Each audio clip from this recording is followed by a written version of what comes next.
Hello, welcome to the After Dark Film Society. My name is Bea, and here today we are all gathered to talk about movies relating to feminism. So, just for some backstory, we are all friends who met in the Dead Poet Society fandom, and we watched a lot of movies, some good, some bad, but all connected through the cast and cast adjacent of Dead Poet Society. So today we're going to be discussing two movies. The first one being Hairspray, the 1988 John Waters movie. And then we are going to be talking about the, what was it, 2013, 2014? Something like 2013, that? yeah. Feminist masterpiece, Dear Dumb Diary. So we're going to start off with, does everyone want to introduce themselves? Yes, I'm Ashley. I'm Chloe. I'm Sunny. Oh my God. And in case you missed it, the first 5 seconds, I'm Bea, and we're going to start off by talking about Hairspray. So in 1988, John Waters, who is the self-proclaimed Pope of Trash, did the absolute unthinkable. He stormed the gates of Hollywood with a movie full of beehive hairdos, teen dance shows, racial integration, body positivity, and campy rebellion. Because Hairspray wasn't just a love letter to early 60s Baltimore. It was a sugar-coated grenade lobbed straight at American mainstream culture. So set in 1962, in a world obsessed with Aquanet, American Bandstand, and the perfect suburban image, Hairspray absolutely flipped the script. It took all the outsiders the world tried to shove into the margins, people of color, plus-sized women, just kids and people who didn't quite fit the mold, and puts them front and center, dancing to the beat of their own drum. And tucked inside all of that teased hair and eyeliner is a radical idea. Being different isn't a curse, it's an absolute superpower. We're also zooming into a very special part of the Hairspray story today, the film debut of a Baltimore kid named Josh Charles, who'd go on to star in Dead Poet Society, The Good Wife, and so much more. Because before he was a Hollywood name, he was just another teenager chasing a dream plucked straight from the heart of Waters' hometown rebellion, Baltimore. So today we're going to be talking about Hairspray, because the movie that made camp, queerness, and outsider art irresistible to mainstream America, and how it all started with a can of hairspray, a killer soundtrack, and a dream to dance across that tiny black and white TV screen. So let's dive in. So Josh Charles, in the movie, he played Iggy, who was one of the hairhopper kids.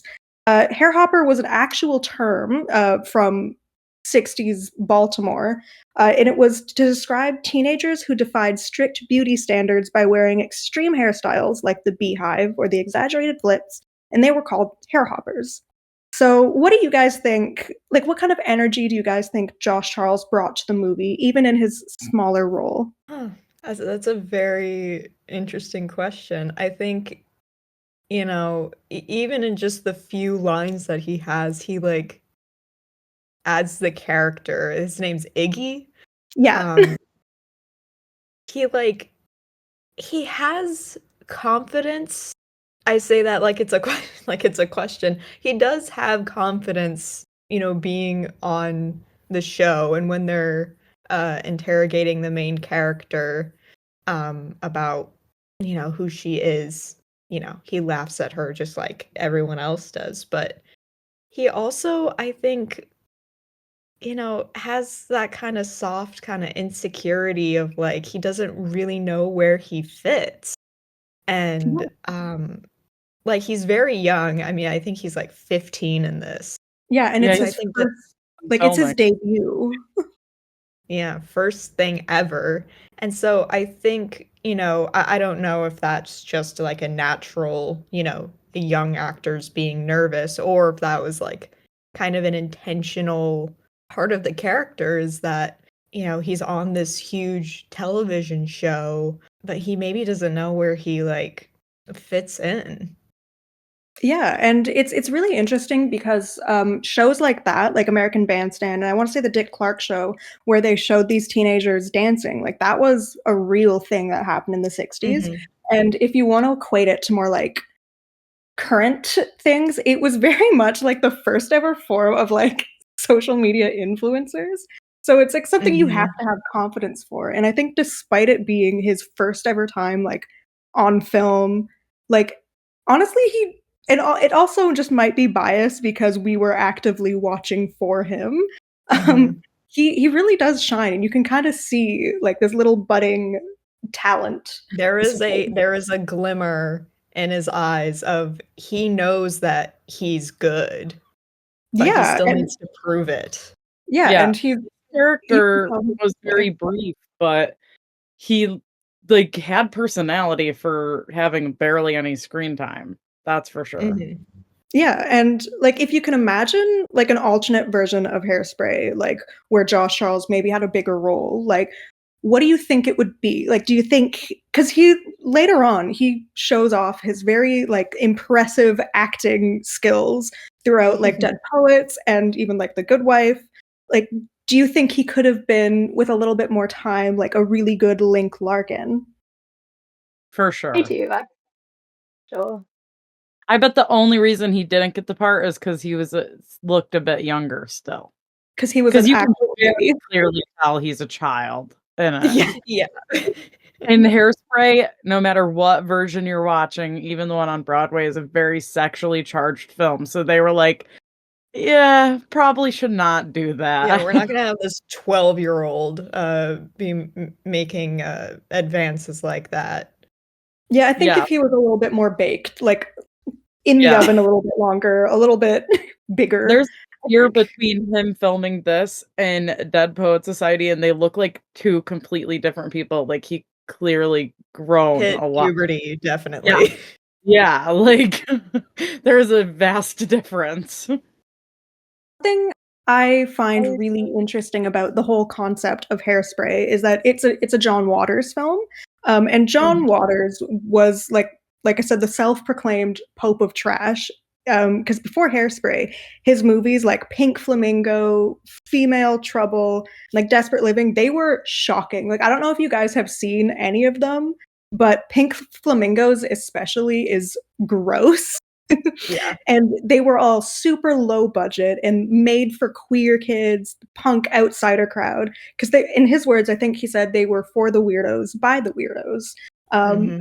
and Josh Charles has said that he grew up idolizing John Waters, and it's really cool that he was picked to be in Hairspray because due to his prior reputation, John Waters, he kind of radicalized the mainstream, but nobody knew they were being radicalized.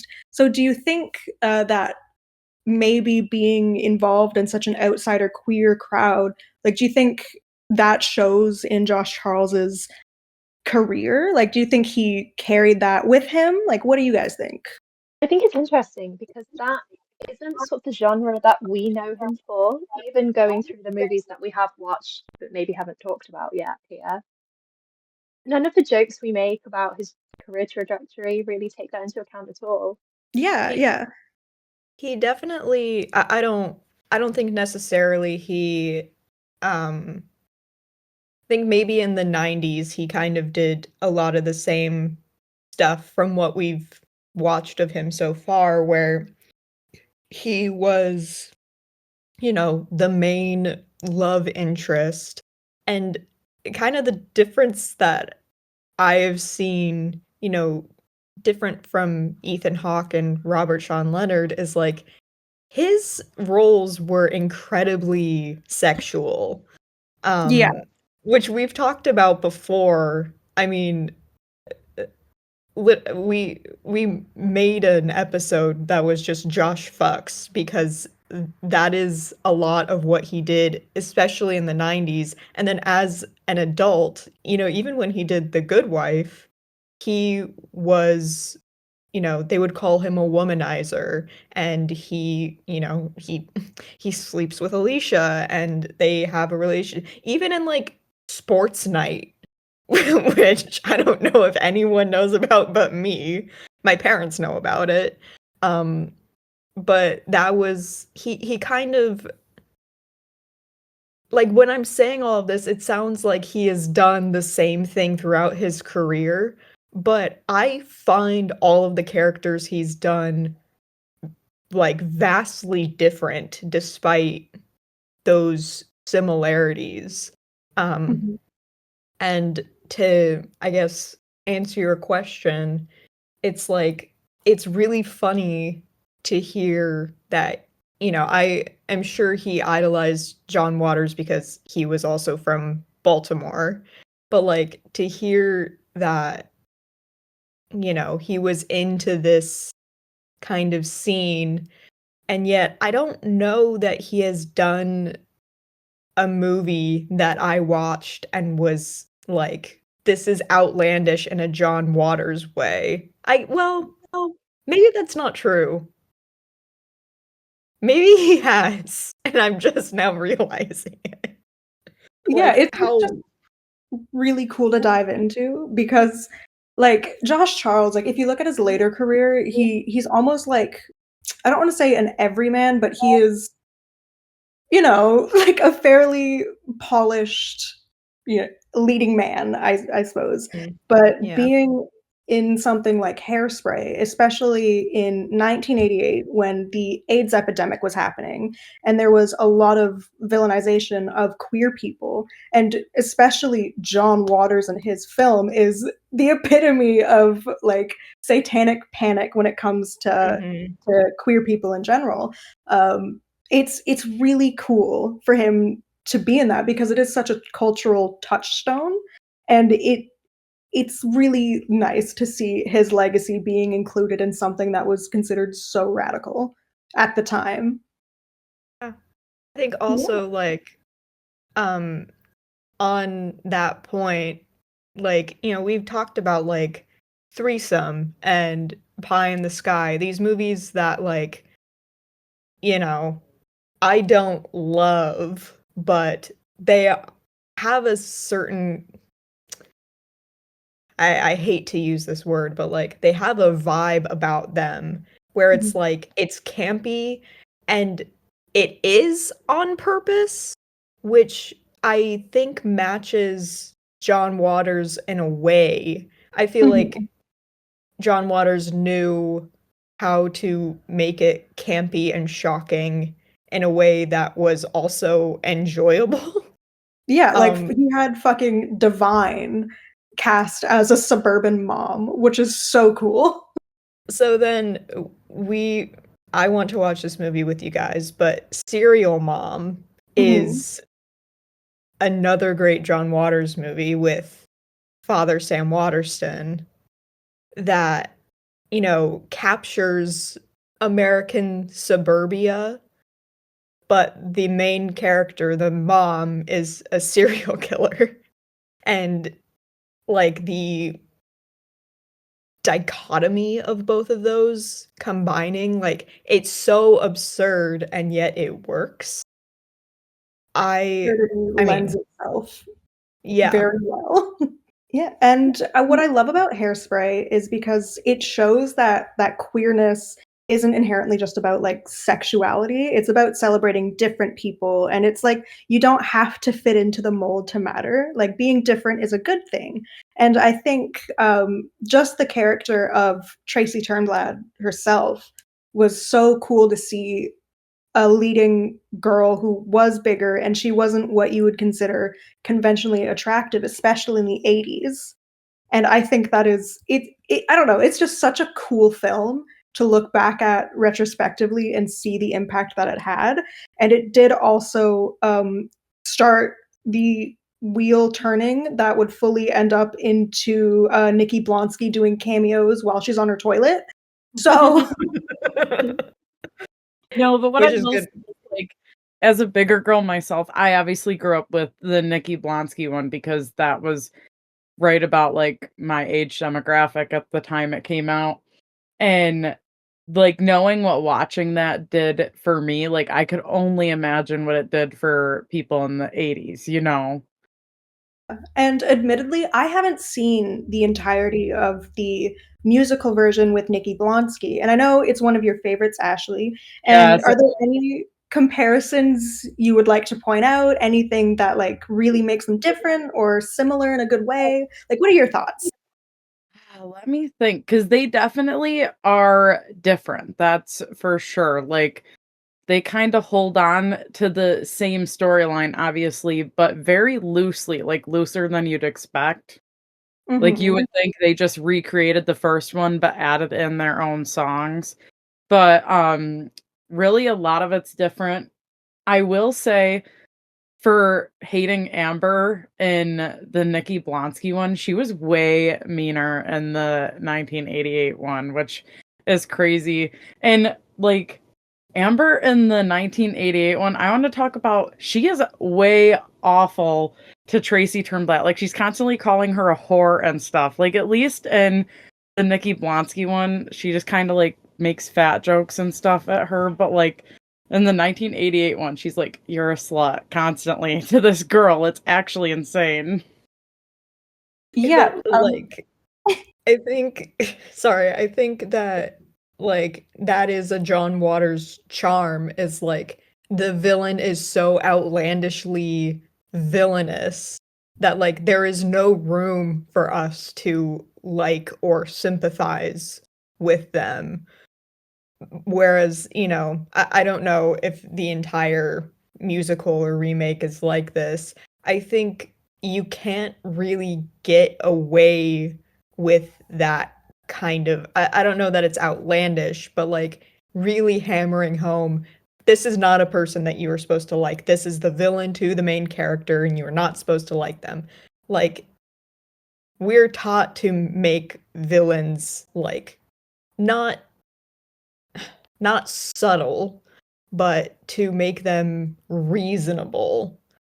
And when the villain is just like, "You're fucking whore," like you're not sympathizing with them in the same way. But it's not that kind of movie, I think. No, it's definitely not. They're vastly different. And I was just thinking about like they focus so differently on characters in the Nikki Blonsky one than in the 1988 one. Like, and this probably is because Zac Efron played Link, but they gave him so much more character and like he was actually present in a part of it. Where I feel like in the 88 one, like Link just randomly starts liking Tracy out of nowhere, and you're kind of like, where'd that come from? Because we don't focus on him at all. And then he's just like there. That's all he does, is he just stands there and looks pretty. And then It's at the not a end, man's movie. It's about Tracy. It's not about I Link. know, and that's not my point, but I'm like laughing. I forgot about at the end, like, doesn't like a little girl or somebody hit him and then he acts like he can't walk? Didn't this happen? Like he Yeah. got hit with a cane or something and he's like dragging himself like yeah. Tracy. I think it's really interesting the differences that I've seen because it seems like they're created for such different viewing experiences. Like at its core, I would say that the original Hairspray is a political movie disguised as a musical comedy because it tackles serious topics that were crazy for the time, like segregation and civil rights, queerness, but it was all like wrapped in such a campy, outlandish humor that you don't realize that you're being radicalized because John Waters himself often said that he didn't want to preach to the converted. He wanted to corrupt the mainstream. And I think that philosophy was very much visible in the original Hairspray. But I think by the time the musical came out, everyone was like, by this point, in on the joke, so to say. So it almost, I feel, was made for a completely different viewing experience, if that makes sense. I agree. Like going back to Sunny's point earlier, it doesn't soften its message, I think, in the way that we're maybe a bit more used to. A new time of saying unalived and such words to get around censorship online. And Segs. there were multiple times, literally, in the chat where we were like, sorry, did they just say, oh no, they just said that because we weren't expecting it. And I think it sticks with you in a way that not maybe mentioning the words so directly makes its point, and it does make it fun, but it definitely makes the point in a way that you can't explain away or distract yourself from for too long. Way of putting it because yeah, by the time the second one came out, like everyone was in on the joke and it wasn't as much of a radical concept as it was originally, which I think is really cool. Does anyone have any other thoughts on Hairspray that we haven't like touched about that we haven't I think Spoken. The only thing I was thinking about is you mentioned, it touching on segregation and, race and how, obviously in the 60s in America, that was when the civil rights movement happened. And Baltimore is notoriously a very, diverse city, but I don't know how much people outside of America know about this, but Baltimore doesn't have like the best reputation when it comes to being like a safe place to live.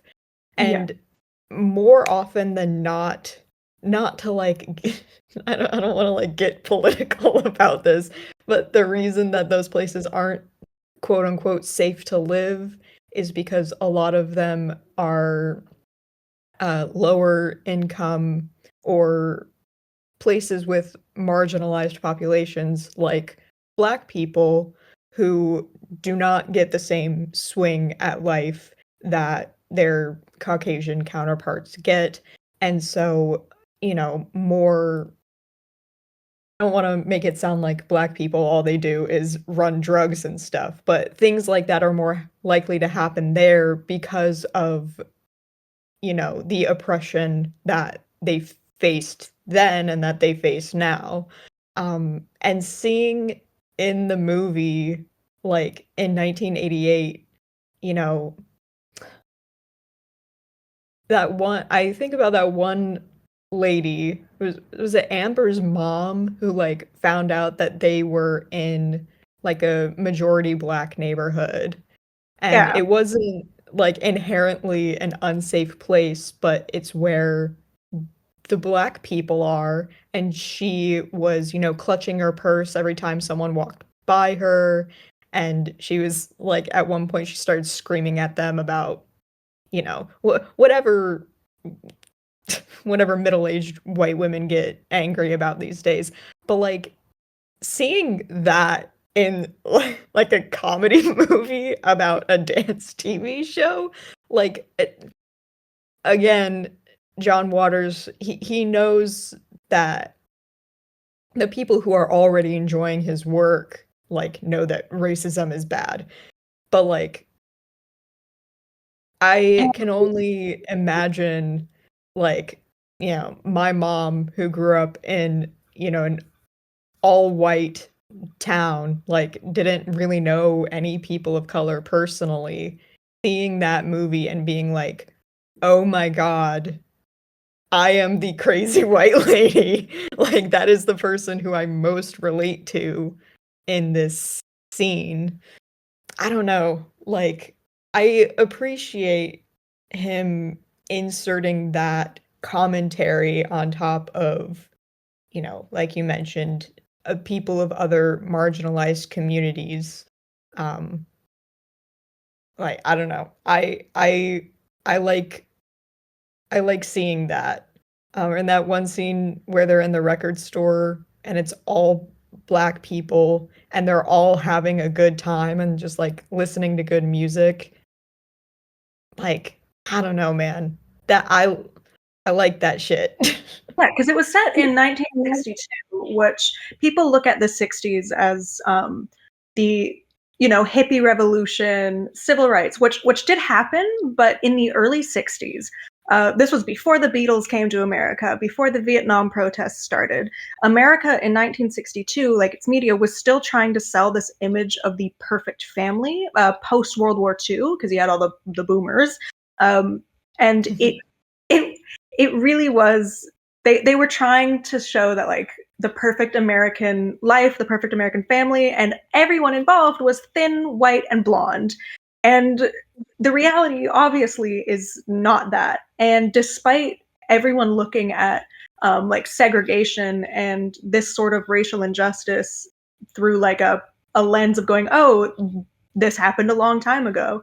It wasn't that long ago in reality. No. It's still happening. Yeah. So, like I'm not American, so I don't have the context of living in the States and experiencing this, but it's still happening from what I can see, and it's not just America too. It's everywhere, and the movie, although it does make light of it, like if you think down to its core, like it is a real message, and it's still happening in more places than people would like to admit.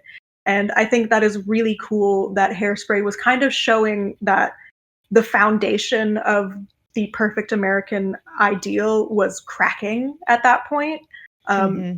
So it almost like you could see the buildup of what was gonna come in the next couple of years. Not to get too political about it or anything. John Waters movie, it's got to be political. Oh, inherently, they're all political to some degree. That character was Penny's mom, which is Tracy's best Not friend. Amber's. He's just as crazy in the newer one they made too. She's the same way. So I think that's cool that they kept those attributes, because Amber's mom in the 1988 one is like irrelevant, but then in the Nikki Blonsky one, it's Michelle Pfeiffer playing her, and she's like phenomenal in it. And she's kind of the opposite in the sense of Penny's mom. Like, she's still racist, but she's more, I don't want to say strong about it, but like Penny's mom was just scared, and she's like the kind of crazy lady you watch in that movie and you're like, oh wow, there is still a spectrum a little bit on how they treat others. 100%. So I think all in all, John Waters was and still is an absolute legend for really making sure that that was the forefront of the movie. And that, I don't know, it's really nice to see these issues addressed in such a way that you can't look away from, especially for something that was such a cultural phenomenon as Hairspray, especially the Nikki Blonsky version. And although Nikki Blonsky herself, we could say so much about her, what she's been up to these days. I think it still holds up in a lot of ways, and ways that will make you uncomfortable and make you introspective about your own behaviors and beliefs and preconditioned notions about other people and yourself and communities. Like, he's still accomplishing that today with Hairspray, I think.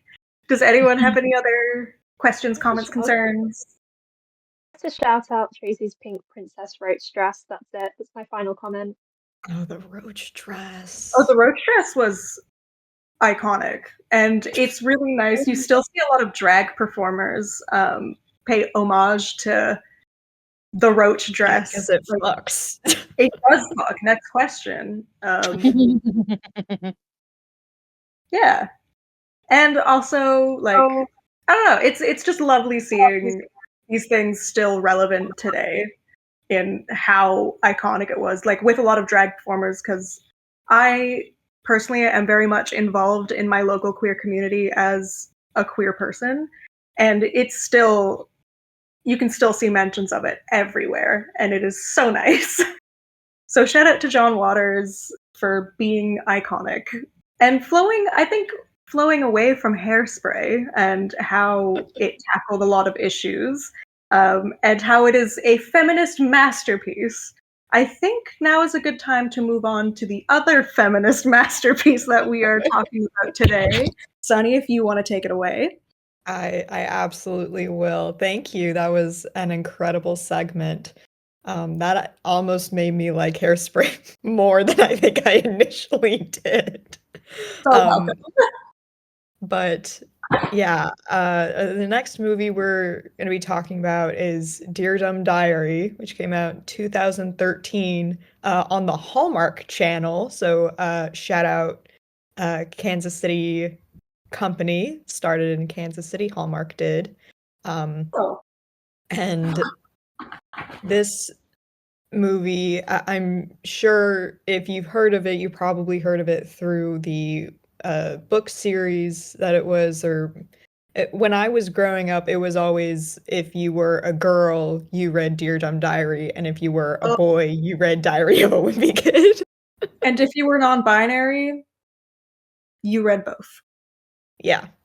But this movie, the main characters, it's set in a middle school. The main character is Jamie. She's about 11, 12 years old, and she is experiencing the trials and tribulations, the ups and downs of being a 12-year-old girl. And all of us were once 12-year-old girls, and when we were watching it, I think we felt a kinship with Jamie. But we did not watch Dear Dumb Diary for the young actress playing Jamie. We watched it because James Waterston, aka Gerard Pitts, plays the principal. The keyboard smashing that happened when we were watching this movie was a bit out of control. But the kind of first thing I want to get into with this movie is kind of these. I don't want to like dive too much into the plot because I hope if you're listening to this that you go and watch this movie. Like it has altered my brain chemistry in a way I can't quite explain. But this movie, like I mentioned, set in a middle school. It is a middle school that is in dire straits. They are having to cut their entire ass art program, but they can save it if they participate in the jumpathon. Very important note, you have to be able to jump rope to participate in the jumpathon. And the first kind of extended scene that we get with James, who plays Dan Devon, the principal, is Jamie going to speak with him about the slashing of the art program. I want to hear everyone. I want to know, this kid who is passionate about art. She loves to create, she loves to draw, she loves to write in her diary. She feels like she needs to take this initiative, participate in the jumpathon, save the art program. I feel like when we're all young, we find ourselves in situations like this where it feels like the world will topple over if something is removed from our lives or is changed. How do you guys feel like you connected with Jamie? What similarities do you see between you and her? Differences between you and her? Because I'm presuming in some way we all feel the way that I do. Yeah, 100%. Like, personally, I was also, like, a weird artsy kid, and on like, as wrapped up in camp and funniness that this movie is, it really, like, hits girlhood in such a realistic way, and how everything is so huge in scope when it comes to the most inconsequential problems. So I feel like as somebody who was kind of like a weird artsy kid, I really like saw my 12-year-old self in Jamie and how she tackled being like a little bit of a weird kid, even though her character's so queer coded, so that also might be it, but that's a story for another day. Well, no, let's talk about that because I have a note here that says Jamie is at least bisexual because 100%. she is obsessed over this girl, Angeline, who's in her grade, and she's kind of the stereotypical, like, pretty, like, a femme girl.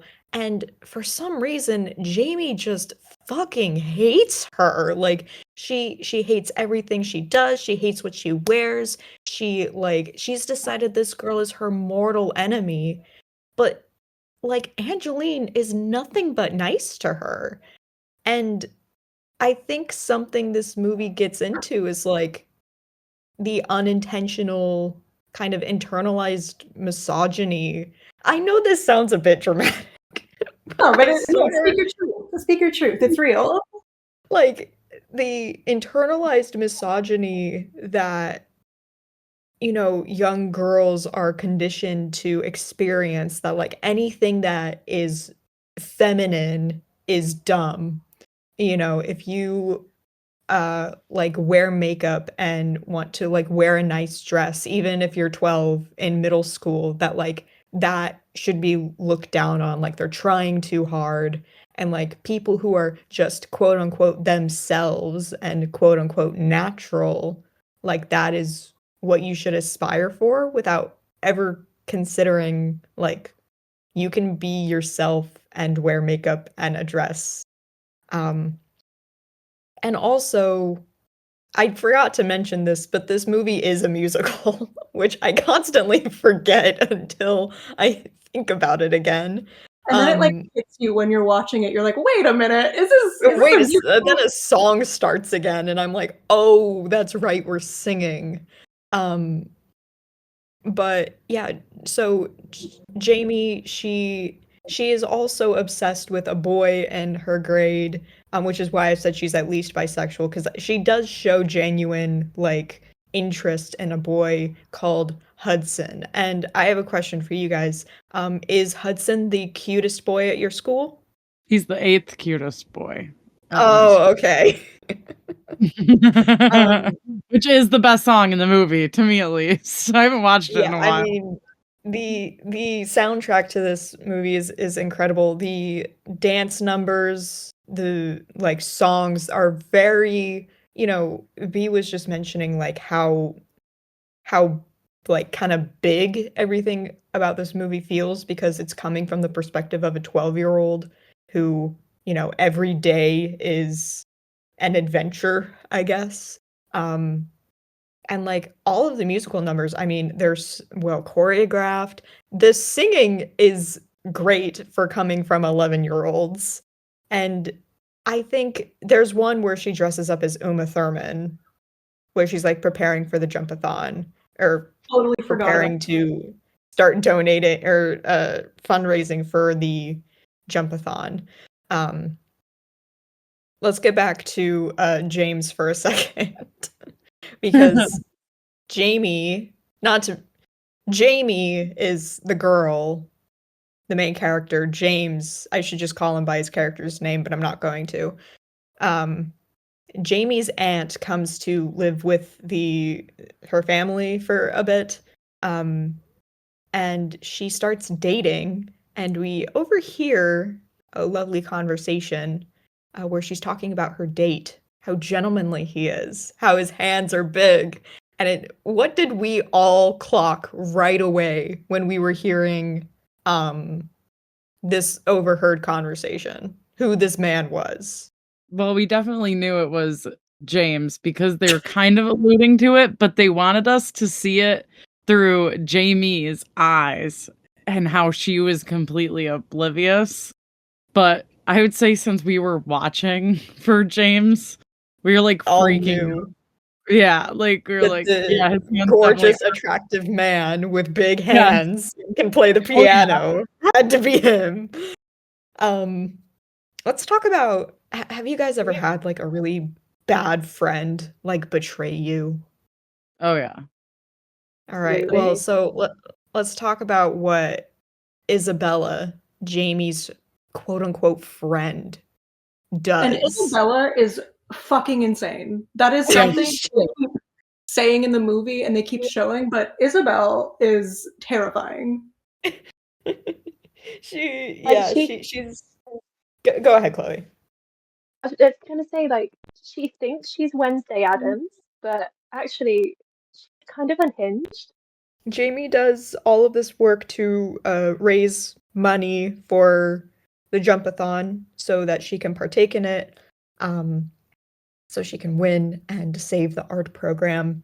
But Isabella, she steals the money. which she was originally like, I was so confused how the optometry foundation like was what that had to do with the money they were raising. But basically, in short, Isabella took the money, and so Jamie has no money to participate in the jumpathon. And like the ultimate betrayal she feels from her supposed best friend, she's like, this is really important to me, and you went behind my back and you betrayed me. And like, again, to her, this feels like the end of the world. And it is, I mean, even as an adult, if someone did this to me, I'd be fucking pissed. But like, Well, and as not to leave out that Isabella, if that's her name correctly, Mhm. she spent the money on contacts, but didn't have enough colored ones. So she used marker to color the contacts blue and then put them in her eyes. And it's actually insane. I forgot about that part. Yeah. But I mean, this is the wild, wild west of like being friends, having friends when you're 12, and then it gets even worse because Jamie's dumb diary is stolen and is shared around, and everyone finds out that she has an insane person crush on Hudson, the eighth cutest boy in her school.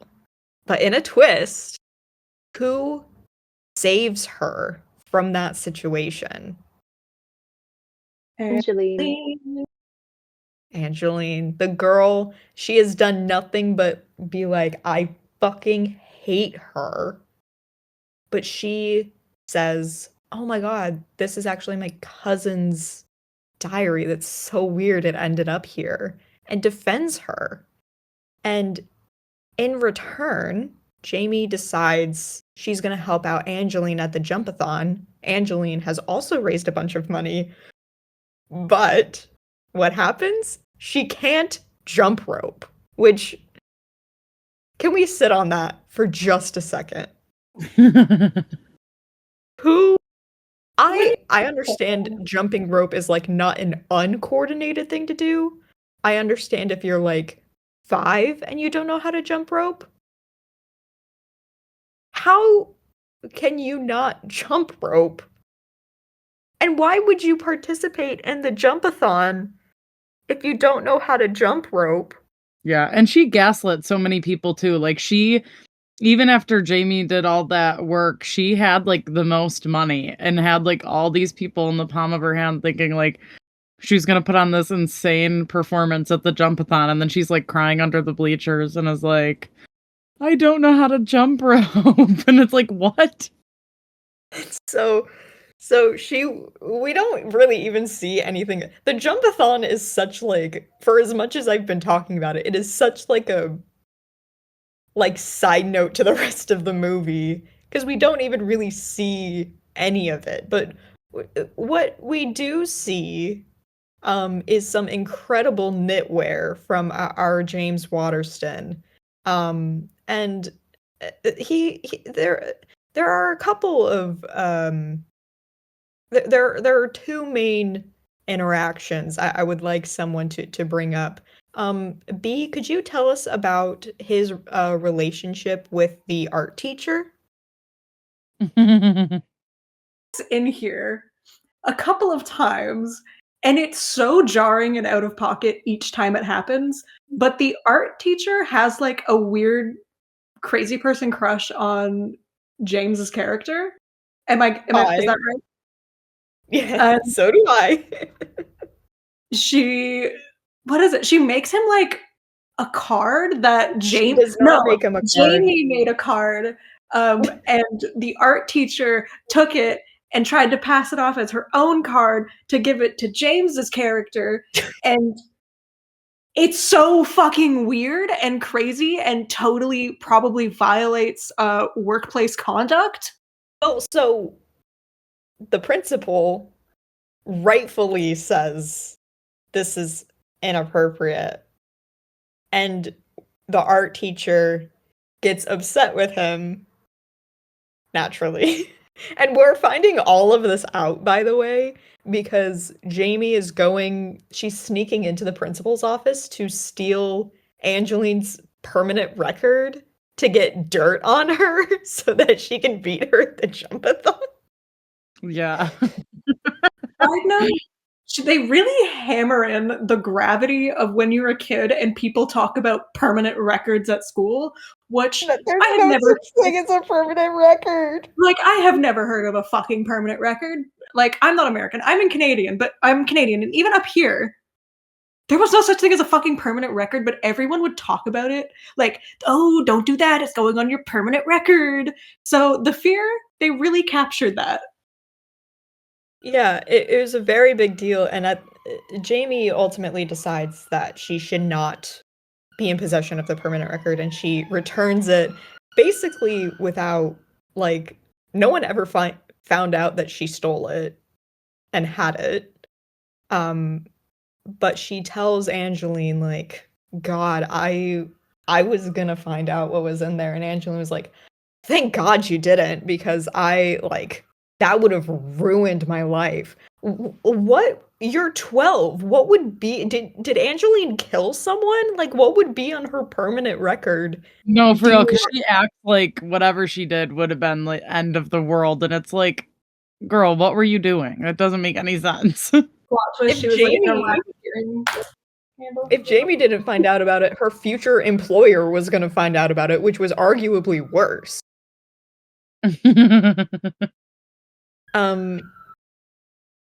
I know I'm jumping around a lot here. It's just, this movie's a lot. It has so much, for sure. But also, you know, I want to mention James Waterston again. I have a note here that just says he put his whole pussy into this performance. We don't see a lot of him on screen. He's usually on TV, which I know is a screen. He's usually on TV or he's on stage. He doesn't do a lot of movies. And he's not usually playing a main character. Definitely not one with a presence as much as this one. And it's really funny to see him be like so dialed in and giving it 100%. There was no phoning it in from any of the adults, frankly. The woman who played Jamie's aunt, Queen. I mean, I love her, and she and Jamie have a really sweet scene after Jamie's found out that her diary has been shared around, about like how embarrassing it is to be a young girl, but like that embarrassment does not matter in the future, and like it will not affect the way people view you if you were embarrassing and cringe when you were younger.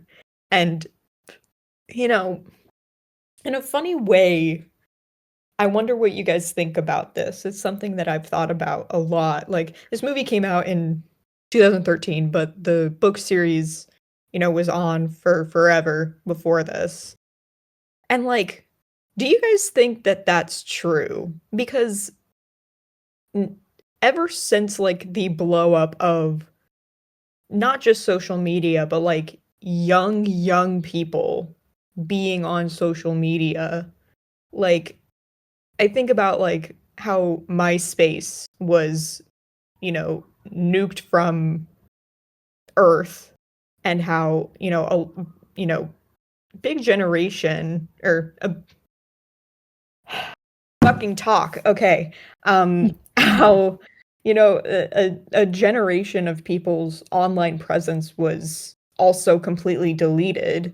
But like Twitter, Facebook, TikTok, Tumblr, all of these sites are probably going to exist forever in some way. And how there are a lot of children, and I don't just mean like people younger than me. I mean like people under the age of 13 on social media. And like, I don't know if there is that idea of if you were embarrassing and cringe when you were younger, it doesn't matter. Like, is that still true? Or are we also kind of giving a pass to if you were cringe on the internet, that also doesn't matter, even if you can view it, like actually see the cringe way in the future? With like how social media is and like not to be that guy, but like quote unquote cancel culture, like people, it even if it doesn't go away, people will find it and people will eventually move on to the next thing. So I think in the grand scheme of things, it doesn't matter, especially if you're a child. I don't think people that young should be on social media because you No. don't understand the gravity of like what you post and it, you know, some No, kids just there's a shouldn't. reason that Yeah, those websites are like, you need to be 13 to be on here. I yeah. mean, even at 13, like, I don't know if Your people. brain's not formed. Your brain is not formed, and you will do embarrassing things. That is just part of being a prepubescent child or a teenager. But the movie, I think at its core, the message is like, I am cringe, but I am free, which real as fuck because Yeah. same. But I think now it over a decade later, it has shifted the impact of everything being on social media and everything being online. And now with more advanced technology, that shit sticks around. So I Mhm. think that's changed, definitely. I think another thing is, you know, to the point of being young and being cringe is like, obviously we all watched this movie and we saw the just phenomenal outfit choices that Jamie and Co were making at 12 years old. For example, wearing a long sleeve shirt underneath a short sleeve shirt, wearing a wool cap in the summer, wearing tights under jean shorts. Like, these things that I feel are so quintessentially you are 13 trying to figure it out. And like I mentioned earlier, being a preteen girl, it is so, not to be like society Joker meme, but society makes it so hard to be a young girl. And like, when a young girl does something stupid, it is like they are so looked down on for that. But young boy does something stupid, he's just a boy, he's just a kid. Boys will be boys. But like, young girls from a younger age are expected to put up with more, be more mature, like be more grown up, be the ones to, look after, their younger siblings, or, like, there's an expectation on younger girls to like grow up overnight. Yeah. And at the same time, when you're 12, I said this to Bea earlier, but like, when you're 12, I feel like that is when you start realizing that the world is not fair. Even if you, live a, safe and privileged life, like, you realize that there's like injustice, and that, there were aspects of, part of the rose-colored tint that the world has kind of starts to fade, and you realize, oh shit, like, I'm gonna grow up and it's gonna stink and the world stinks. And I think kids at that age, they do start seeing, observing the world and having like really profound observations about what they're seeing. And like, I think for girls especially, they're realizing the world was not built for them. And I can't even imagine, I mean, we're all Caucasian, but I can't imagine, you know, how young Black girls feel during that time. Kind of actually bringing it back to Hairspray with the race aspect of just how much harder it is to be them in a world that was not set up for your success. And I think kids this age get a bad reputation for, you know, I'm 14 and this is deep, because we're all adults. We know that it's not fair, but they're seeing this for the first time. And it is genuinely impressive when kids can look past that barrier and be like, we all have our own beauty, and it isn't about what's on the outside, it's about what's on the inside. And when they can apply that, it is genuinely impressive, because there are adults who can't do that, who have somehow stayed in that mindset of, you know, there is such thing as trying too hard or being quote unquote boy crazy, and like looking down on women for their interests. And like, it doesn't matter how hard they try, like girls will never be able to fit and fill the mold that society has set up for them. And like, that is, I think that comes across in the movie as well. And in the exact same scene that, like, that revelation is happening for Jamie, like, she's wearing the dumbest outfit you will ever imagine in your life. Like, it is so, I like mismatched socks with sneakers and jeans. Like, it is truly it is a spectacle of a fit. And yet she's making observations. I need to stop saying that word, but like, she is seeing for the first time, well, maybe not for the first time, but she's realizing, like, I can be different and that's fine, and I gotta stop being judgmental of other people for being different too. What do you guys think about that? I mean, it hits in such a way that is so accurate, it's almost funny. Because, like, growing up as someone who, like I mentioned, was like a weird artsy kid, was a lesbian but not really addressing it yet, you kind of see these things, like, peel the curtains back slowly of like, "Oh shit, I am damned if I do, damned if I don't," no matter what, as a teenage girl, because the world hates teenage girls despite teenage girls deciding pop culture and what is popular, which is another side rant. Um, but the entire time I was going through these personal revelations and I was bullied at school and everything sucked, I was wearing the most comically stupid outfits ever.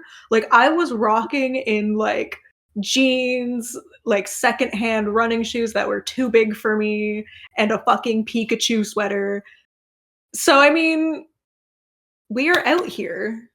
The weird girlies are out here. And it almost makes me want to, like, hug my 12-year-old self who was going through stuff that's similar to, like, what Jamie is going through in this movie. 'Cause I think anybody who has experienced girlhood in some capacity can, like, relate, in my opinion. Yeah, I think, and correct me if I'm wrong, Isabella is the one who draws that attractiveness curve, and she rates herself with glasses and without glasses, which probably plays into her almost blinding herself later on for contact. I just had to laugh at that because I remember being, I think, probably about 13 and thinking to myself, oh, thank God, I'm getting braces, but I'm not getting glasses too. Just the Yeah. stupidest thing to think. That one hit No, but deep. That was it's funny. real. Like, early 2000s, mid 2000s into the 2010s, because I started wearing glasses in grade 2. So I've seen this a lot in movies, like rom-coms and stuff, where they do the whole makeover sequence, but girl is like nerd is now more popular once and prettier once She took off her glasses, and that makes her more attractive, Bea. Don't you know? Yes. Glass is ugly. Glass is ugly, glass is bad. Wear hair down. Wear hair down, glasses off. Maybe Wear lipstick. dress. Yeah. But she has to keep some sense of individuality, so her dress she will wear with Converse. And maybe like leggings underneath. Oh my god, but bonus points if they're galaxy leggings. Oh yes. Yeah, I started wearing glasses in the 2nd grade too, and I remember it being 7th grade when I was 13. I started wearing contacts, and I remember being 13 and being like, "Oh my god, I'm gonna go to school tomorrow for the first time in years without my glasses, and like I'm gonna be finally attractive again." And I hate that like ideal was put on us when I was 13. Like that was my thought process. Like, wow, people are gonna finally notice me because I'm not wearing glasses anymore. The same Also, exact just thing. yeah, I think like when I look back at 12-year-old me, you know, I know all of the insecurities that I was thinking, and some of them, I mean, all of them were completely irrational to a degree. I understand, oh, I understand why you feel that way, 12-year-old Sunny. But also, like, if I could talk to her, I would want to address. I know the way that she's thinking about other girls, you know, in our grade, who are experimenting with makeup and are, you know, wearing outfits that took more than 5 seconds to put together, and, you know, kind of this hatred for femininity that I had, which was like rooted in the idea that anything that is feminine is mindless and it's stupid. And I really thought like people will not take me seriously if I'm quote unquote girly. Which is very, I think even in adulthood is kind of true. Like if you're too feminine, people will think that you're an airhead and I don't know, won't treat you seriously, which is very, like, in a way, I was making the correct observation that people don't take women seriously when they're too girly, but my approach was I cannot be that because I want to be taken seriously and not, well, fuck those people, right? Like, And I was once, like a year ago, rejected from a job because of the way I did my makeup and the way I dressed, which is admittedly very feminine. that, I mean, that's not funny, but that's hilarious. No, it's funny because it's like, wow, people really don't take women seriously because I was perfectly qualified for the position. I had worked in that field because it was music tech and I knew what I was talking about, but I was specifically told it was because of the way I presented myself as a feminine woman because it was very much because my roommate works there and it's very much a boys club and Yeah. that's the reason I didn't get hired. Yeah, and when I was at the very end of 7th grade, I cut off like all my hair, and took I don't want to say like I was a bit more, I guess, gender neutral than I am now. So I had, you know, really short hair all through my teenage years because even the thought of like having long hair and having to like quote unquote do my hair was too feminine for me. And I was so set on like, I just want people to listen to me and I want people to take me seriously. And if I present myself more quote unquote masculine, then they'll take me seriously. And I just, you know, I I think that that was I did feel like I was being myself when I was doing that. Like I didn't see myself as being like super ultra feminine, which is fine. Like you don't need to be that way. but the reason behind it was like I wish I could have given myself a different perspective on it and be like, hey, it's actually more feminist to side with women when they're, not being treated fairly. And by the end, Jamie and Angeline are like actually kind of friends because she realized like I hate her for no reason. But what is another reason that they are going to be closer to bring it back to the movie? Lord. Oh, Lord. So it turns out this is like all of this information is revealed in the last probably 5 minutes of the movie, which is that Angeline is the niece of the principal, and that the principal, shocker, was the mysterious, magical, big hands man that the aunt was dating, and they are gonna get married after like 3 months of dating. I think the funniest thing about this whole character is he's not even the actual principal. He's just like the vice principal. So like he's the assistant principal, but like he's the principal of the school, but they call him the assistant principal. So I don't know how it works in this district if like the principal is the principal of all of the schools, or I don't know why that is his title. Like, to me, the assistant principal was like the vice principal below the principal, but as far as we can tell, there's no one above him. Like, he's running this school. Not very well because they have to cut the entire art program, but We mentioned that her Aunt Carol starts working at the school, and that's how she meets. oh my Jamie. god, I forgot. Okay, yes, let's discuss that. So so the principal sees Aunt Carol, that's her name. They are having a very flirtatious interaction, which might not be appropriate for the 12-year-old that is also in the car. But well, so wait, we have to take it back. Chloe, tell us what happens to the secretary. Don't remember. Okay, Ashley, you tell us what happened to the secretary. I don't remember exactly how it happened, but she like Oh my god, she falls and fucking gets hurt. dies. Like Yeah, she like literally, and then they do like a literal montage of them taking like pictures of her body being taken out on a gurney. Like, no joke. This Oh my happened. gosh, yes. How did that happen? Like, how'd she get hurt again though? Why can't I remember? I do not quite remember either. It's been a bit since we've watched this movie, but there is an open job in the office, and the principal is like, Aunt Carol, you could be the secretary. Why has she been a secretary before?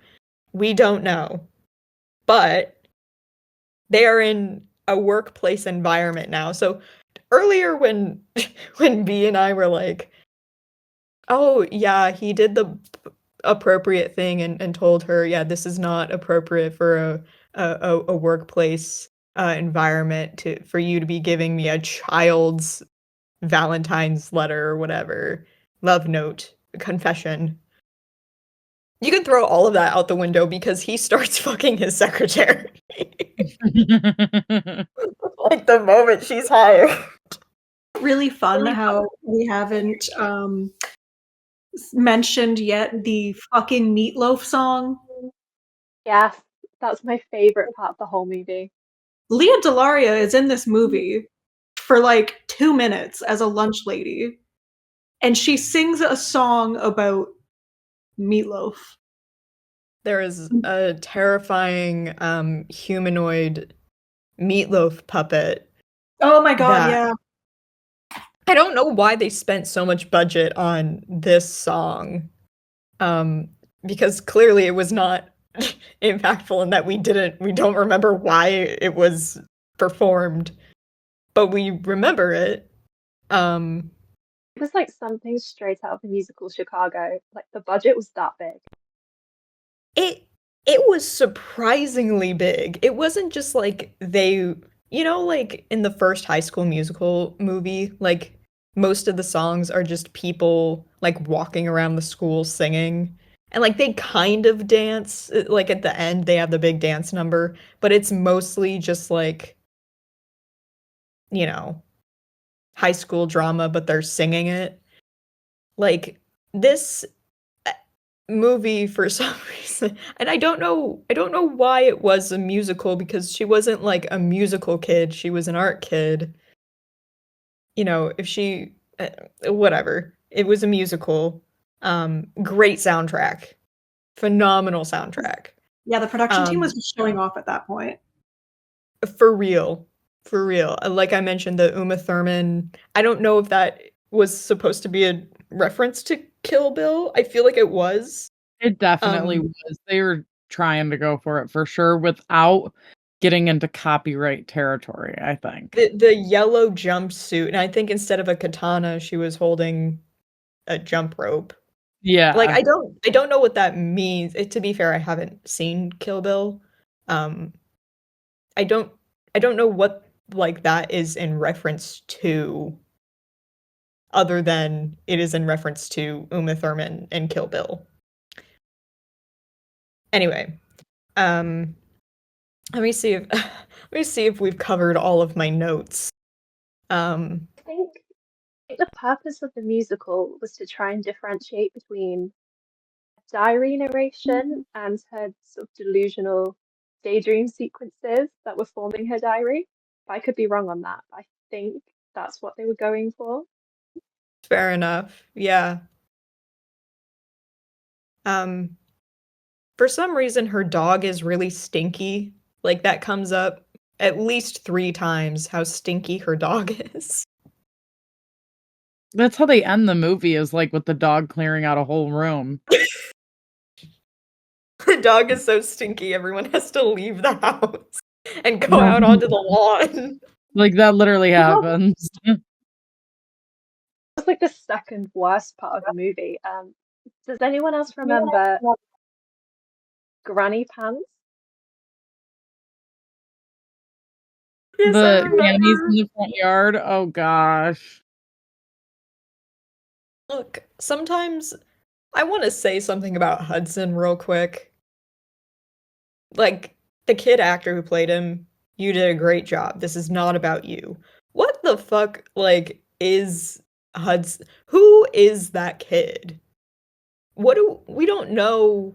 I mean, Jamie knows him because they go to school together.